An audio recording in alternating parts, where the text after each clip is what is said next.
This is the talk for the Catalyst for Adoption. My name is Mickey Crypto. I will be your moderator. I am a 10-year DGen in the space who is now currently working with NFTs very heavily in the gaming side of things. And so we're going to let each panelist introduce themselves, and then we'll go into a few questions and then end it with a lightning round of 2 questions each and then close things out. So if you'd like to start and let us know about yourself, who you are, and where they can find you on Twitter. Sure. Hi, everyone. I'm Sally Jan, and I am part of a large organization you might know called SAP. It's one of the world's largest software players. It's a public company. You might think of it as a traditional software company, but we are dabbling into Web3, and I'm excited to share with you what it is, what we're doing, and how we are advancing the catalyst for adoption here. And I'm part of a team at SAP called SAP.io, and it's our corporate venture capital team, corporate innovation team. And we work with really amazing startups, software startups that have a strong product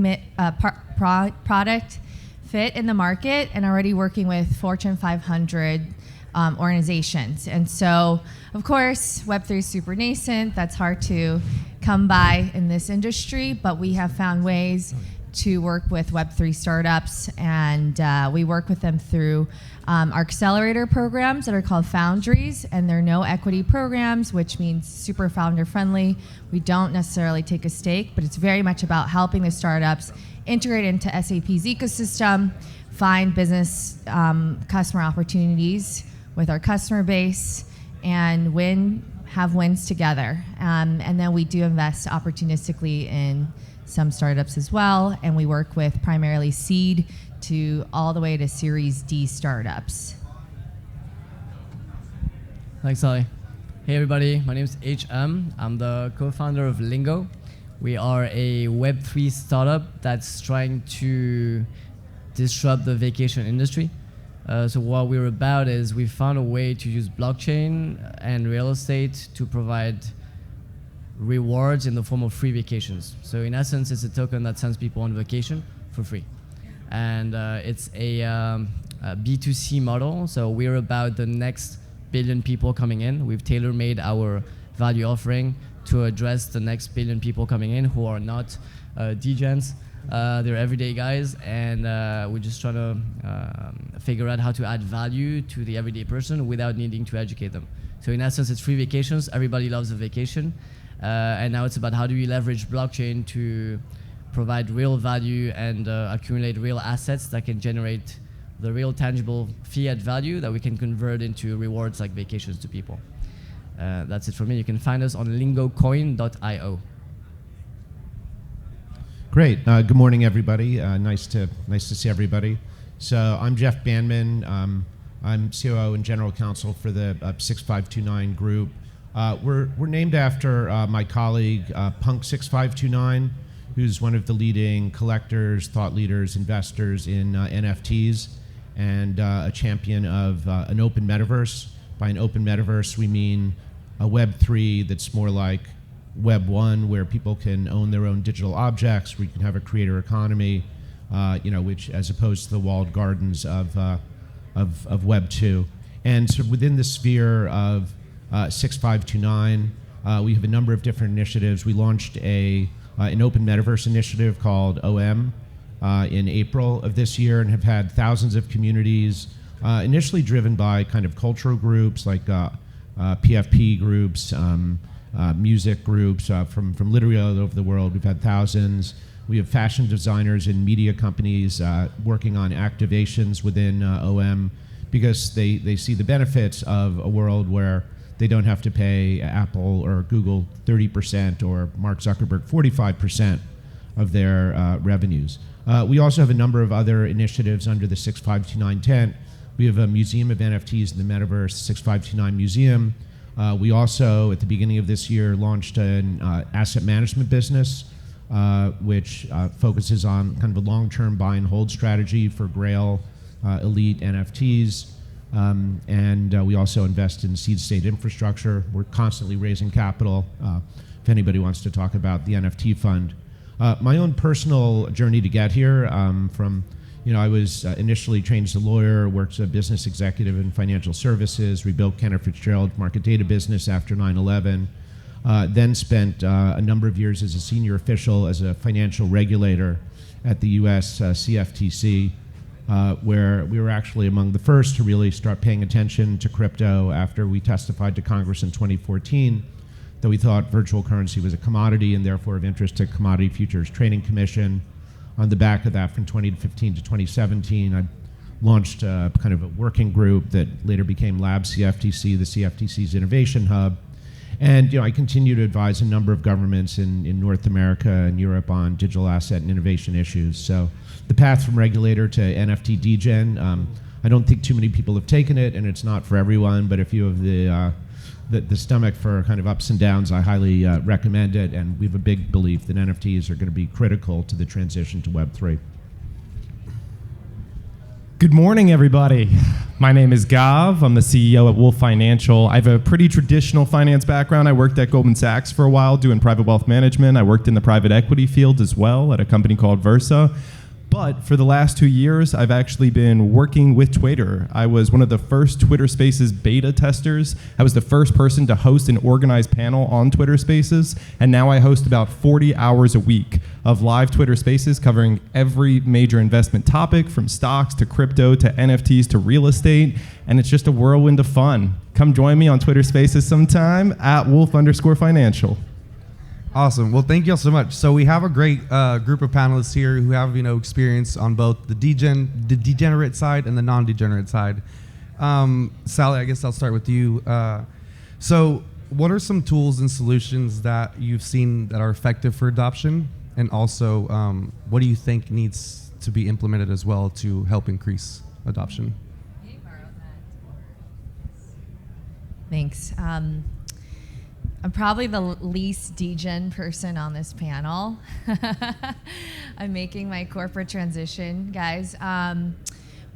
So the thing about Web3, at the end of the day, there's a lot of startups, there's a lot of organizations, there's some governance and all of this, right? But I think that people rush too quickly to go from like 0 to 1 in this space, and there's still a process.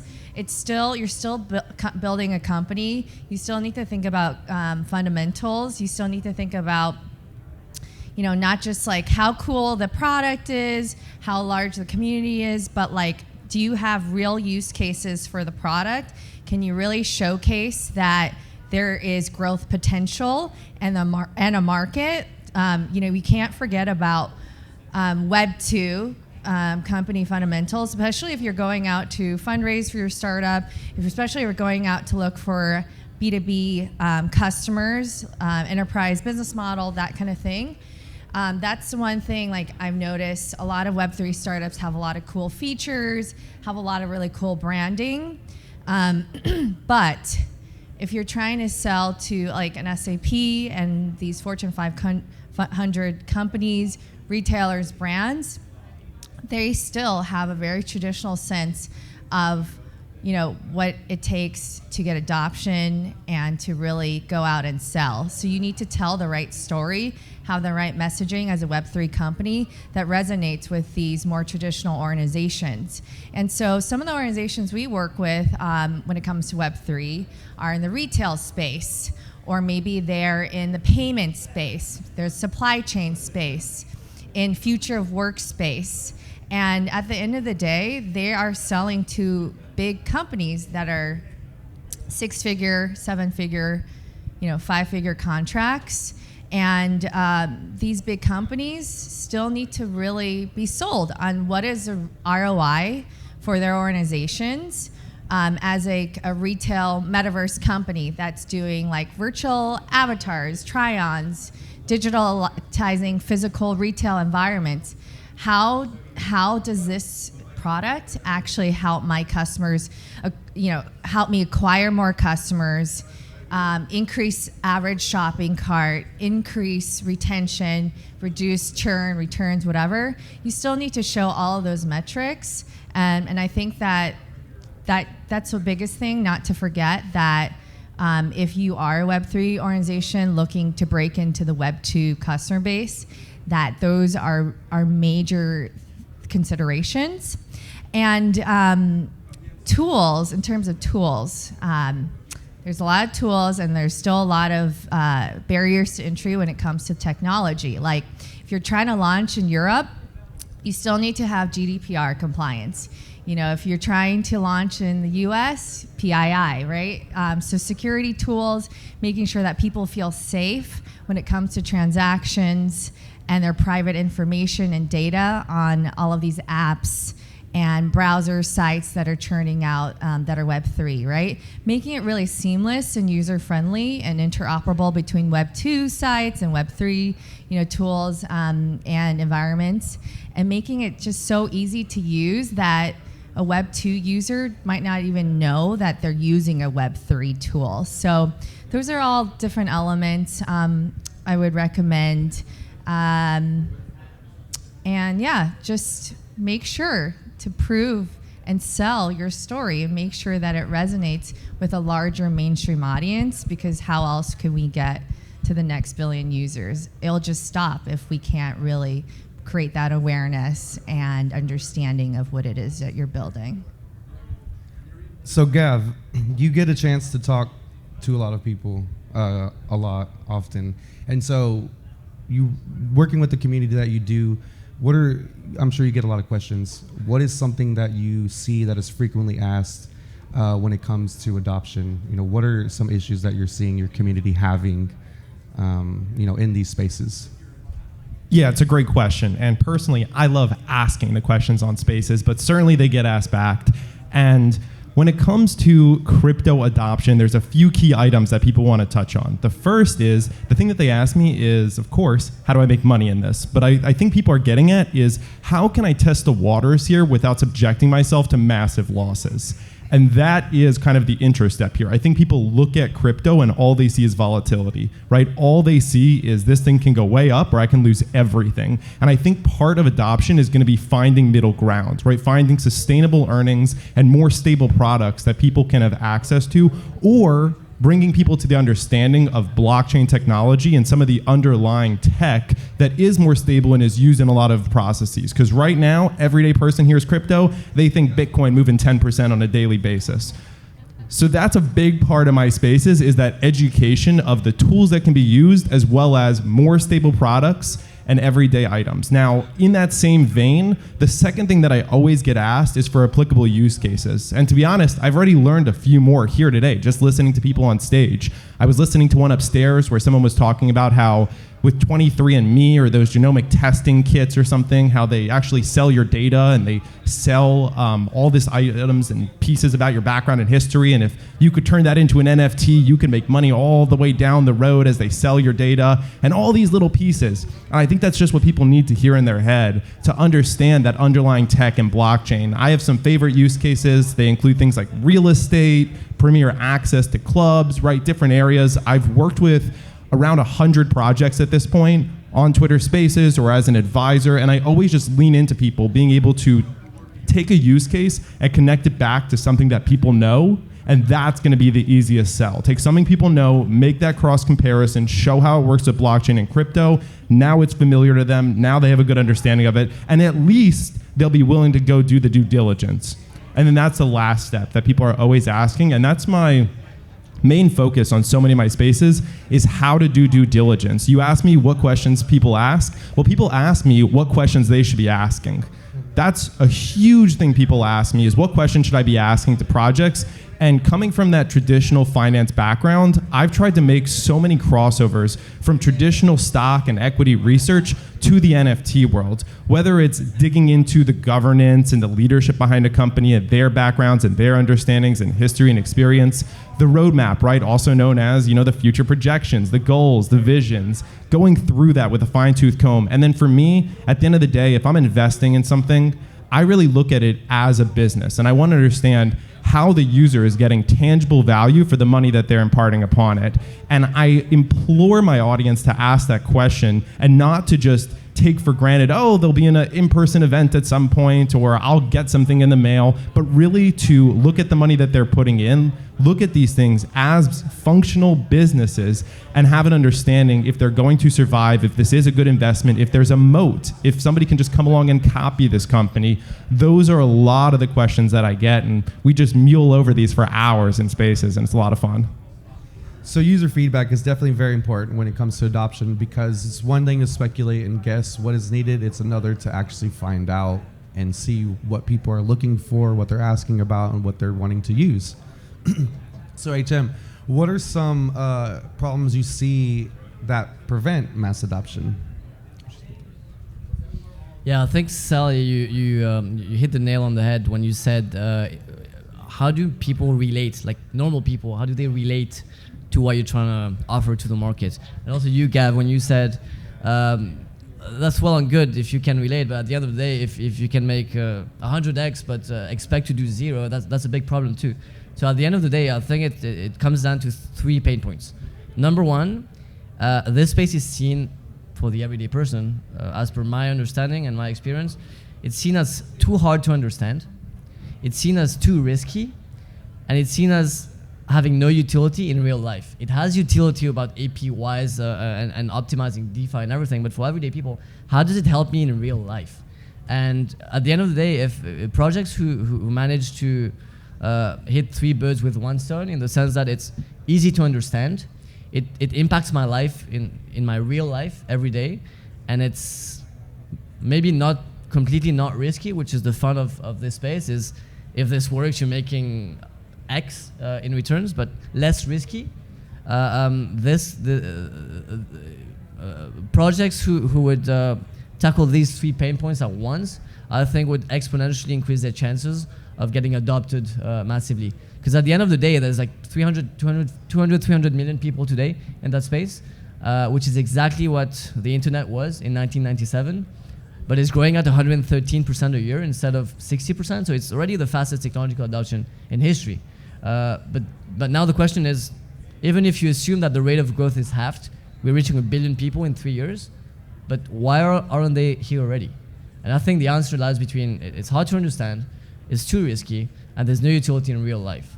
And when you see projects like So Rare, for example, at first it was an NFT website with NFT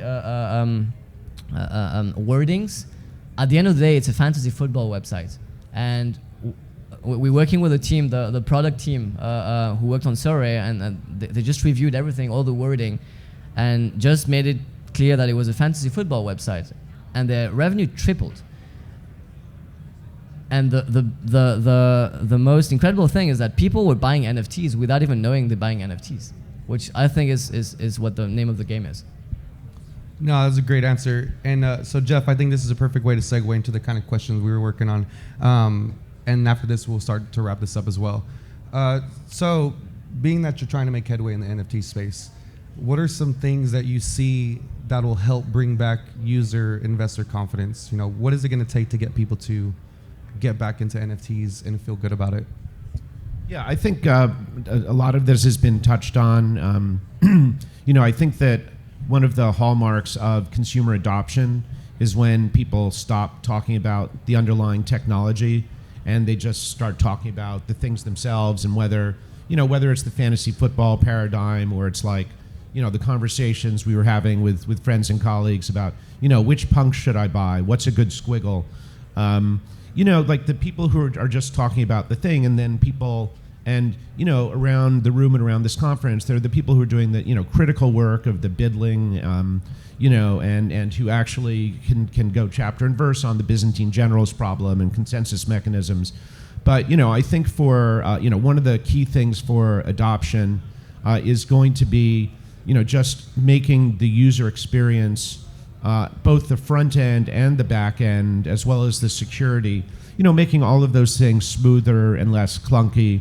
I don't know whether our mission should, as Sally said, be to sort of make it like Web 2. I mean, I think Web 2 was different from Web 1, and Web 3 is different from Web 2.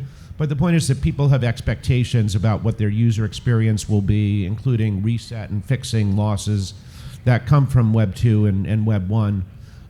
So I think that's one sphere where, and to us, it feels a lot like, you gave the example of 97 internet. To me, it also feels like 2012 or 2013 Bitcoin in terms of the number of users, the clunkiness of it.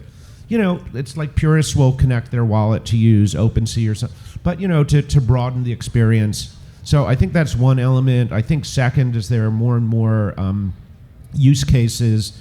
So I think a lot of the initial adoption around NFTs has been focused around kind of cultural objects, which are important to people.